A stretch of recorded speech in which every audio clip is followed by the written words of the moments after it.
Ngayon lang kita nakita rito sa department namin. I'm Kara. Dennis. Ang pogi mo. May girlfriend ka? I just wanna make sure kasi crush na yata kita. Wala. Sure ka? Baka mamaya may sumabunot bigla sa akin or biglang may mag-DM sa akin na you don't know me but I know Dennis. We've been in a relationship for... Never pa ako nagkaka-girlfriend. Ako pwede mo ako maging girlfriend. I mean, crush. No thanks. Nga pala, baka isipin mo kasi interesado ako sa'yo. I'm just being honest. May charger ka ba? Meron, Type-C ba? Sakto lobat kasi ako. Nalobat first sight sa'yo. Kung hindi ka naniniwala sa love at first sight, sa second sight, third sight, fourth sight, fifth sight, Hindi ako naniniwala sa love. sa crush. Naniniwala ka bang crush kita? Crush kasi napapugyan ka sa akin. Lilipas din yan. Kung ako sa'yo, huwag mo na sayangin yung oras mo sa akin, miss. Iba na lang yung kulitin mo. Ano yan? Ba't may sugat ka sa tuhod? Wala na tapilok. Just mind your own business, miss. Band-aid. Di ko kailangan yan. Kapag nalagyan niya ng infection, sisisihin ko sarili ko kasi hindi mo yan natapalan ng band-aid kahit inalok kita. Umuulan. Hi, Dennis. Wala akong payong kaya huwag ka na umasang sasabayan kita, miss. So kung may payong ka, maisasabay mo ko? Hindi. Susungitan kita hanggang sa ma-turn off ka sa akin. I told you, lilipas din yan. Alam mo, kahit sungitan mo ko, ang gwapo mo pa rin. Pero sorry ka kasi hindi naman yun yung dahilan kung bakit crush na crush kita. Crush kita kasi nakita kitang sinagip mo yung kuting na muntik na masagasaan last month. So I therefore conclude na you are a very, very kind person. O payong, ingat ka sa pag-uwi mo. Paano ka? Oh, I have extra. Nagdadala talaga ako ng isa pa just in case na may friend or kakilala akong walang dalang payong. Huwag mo na isa sa oli sa akin to maulan na sa mga susunod na araw, next week, next month, next year, and next year. Bye, Dennis! See you tomorrow! Good morning, Dennis. Kumain ka na ba? Hindi ako gutom, miss. Hala, hindi ka ba nagpa-breakfast? Here, take my sandwich. Ayoko. Kapag nag-collapse kasi sisihin ko sarili ko kasi hindi ka kumain kahit inalok kita. Hilig mo mang guilt trip, no? Kainin mo na to and take this bottled water. Hindi ko pa naiinom yan. Paano ka? Alam mo, kahit ang sungit mo sa akin, naiisip mo pa rin talaga ako, no? Ano nga yan? Ewan ko sa'yo. Progress tawag dyan. I feel like you're starting to trust me na. Thank you, Dennis. Dapat nga akong nagpapasalamat. Hi, Dennis. Hello. Bakit nandito ka sa stock room? Inutusan ako eh. Ikaw. Kapag stress or malungkot ako, dito ako napunta. Tahimik eh. Balik na lang ako mamaya. Anong problema? Akala ko ba alis ka na? Sasamahan kita. Hindi na. Sige na. Basta dito lang ako. Magtatanong ako Bakit parang takot na takot ka sa tao? Bakit parang ayaw mo nilalapitan ka? Ayaw mo na nagbibuild ka ng connection from other people? Okay. Iniwan ako ng mga magulang ko ng bata ko. Yung nanay ko namatay, tapos yung tatay ko sumama sa ibang pamilya. Nahanap ko siya last month, kaso sinabi niya na lumayo na lang daw ako. Lumaki ako sa tito at sa tita ko, kaso hindi naging maganda yung trato nila sa akin, kaya pinursige ko talaga na makaalis sa poder nila, kaya eto na ako ngayon. I'm currently living alone. Kaya kapag may gustong pumasok sa buhay ko, iniisip ko kaagad na iiwan nila ako. Naiiwan mo rin ako pagdating ng panahon.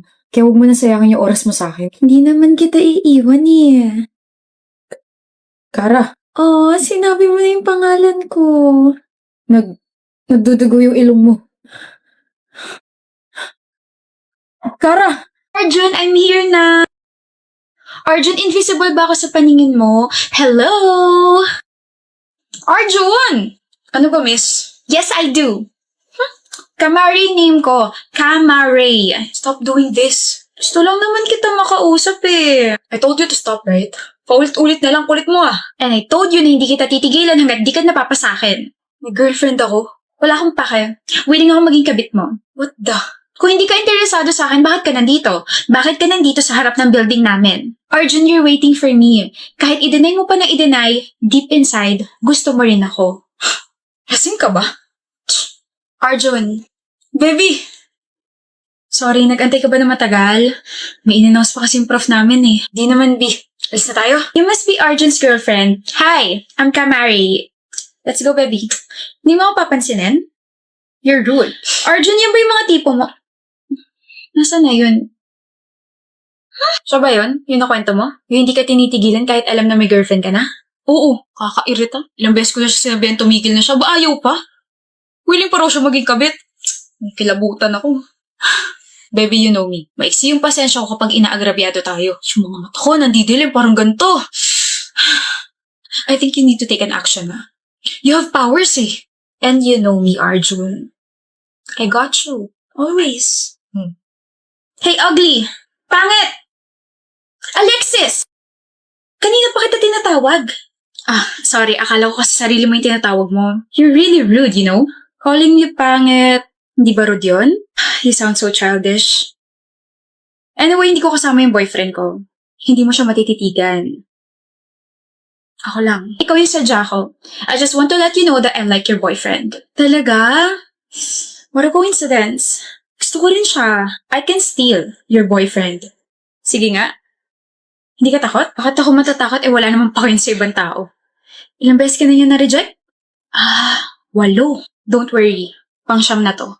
Ire-reject na kita para sa kanya. Confident ka ngayon, pero iiyak ka rin sa huli. Calamares. It's Camare! Parehas lang din yun. Makinig ka sa akin, okay? Alam mo ba yung salitang limitasyon? Yung salitang stop. How about yung salitang no? Yung salitang respect? Of course! Ano kala mo sa akin, bobo? Oo, bobo ka. What? Bobo ako? Alam mo yung mga salitang ganun pero hindi mo alam kung paano i-apply sa totoong buhay? Bobo ka. Alexis! Boboklating ko rin yung ulo mo at isasalpak ko dyan sa utak mo na dumistansya ka sa may girlfriend na. But I want him. Siya lang. Ngayon ko lang naramdaman to. Siya lang bang isda sa dagat, ha? Nabingwit ko na siya. Makikishare ka pa? Baka pasin kita ng bangka. I liked him first. Di sana pinabillboard mo. Kabit? Willing ka maging kabit? Kung ikabit kaya kita sa dingding tapos may nakapasikal na word na papansin, gusto mo? Kamare, mabait naman ako pero sa'yo hindi. Tigilan mo na si Arjun. Put yourself in my shoes. Pag nagka-boyfriend ka at may umaaligid na virus dyan sa boyfriend mo, baka mas malala pa yung gawin mo kaysa sa akin. Hindi mo kayang ilagay yung sarili mo sa sapatos ko? Sabagay, hindi kasi tayo magka-size eh. Ang kapal kasi ng mukha mo. Let's not see each other again, okay? Huwag mo na rin dagdagan yung nicknames mo. Cheater ka na nga, tapos papansin ka pa. Huwag na. Paano nga na lamang may history ako ng cheating sa ex ko? I hate her! Okay na, baby. Tara, quick. Appear muna. Huwag dito! Tara na! Jason, ang ganda niya. Nasaan? So, interesado kang kilalanin siya.